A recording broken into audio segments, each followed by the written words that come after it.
Hi! Siya ni Ramirez Vlog, feeling vlogger nga taga Isabela, ngim awampay na pundar nangi.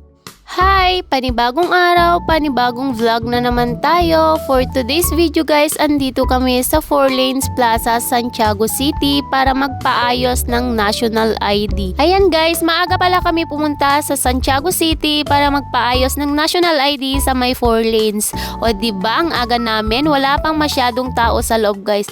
Tapos grabe, sobrang lawak talaga ng plaza guys. Sa 4 lanes nyo lang to makikita. Tapos guys, kung magpapagawa o magpapaayos kayo ng National ID, hindi na kayo mahihirapang hanapin kung saan ito.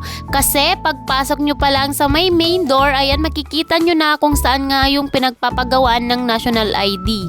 Ayan, habang nakapila sila mama at papa sa pagpapaayusan ng National ID, ayan, pumunta muna ako sa may PRC. Kasi nga guys, ire-renew ko na yung aking lisensya. O yes, kahit hindi pa yan expired, ire-renew na natin. O diba, ang kapal talaga ng mukha nitong babaeng to. May pa-renew pang nalalaman, hindi din naman ginagamit ang lisensya.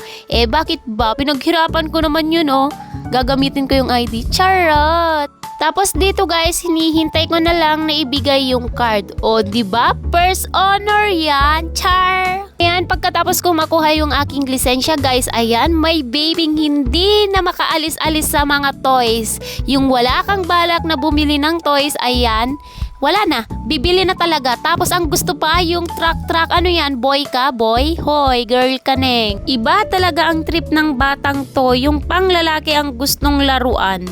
Ayan guys, pagkatapos ko sa PRC, ayan pumunta naman na ako sa pagpapaayusan ng National ID. But sad to say guys, hindi ko napaayos ang aking National ID kasi kulang ang aking requirements. At kung magpapaayos kayo ng National ID guys, kailangan nyong kumpletuhin yung requirements. At isasend ko na lang din sa comment section kung ano yung mga dapat nyong dalhin na requirements. At bago kami umuwi guys, dumiretso muna kami sa mayor's office para i-claim yung ayuda ng mga tobacco workers.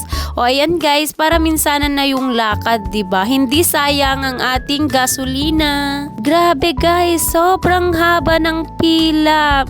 Tingnan nyo naman guys, tanghali na kami pumunta. Kaya ganyan nakadami yung pila. So hanggang dito na lang guys. Thank you for watching. Bye-bye.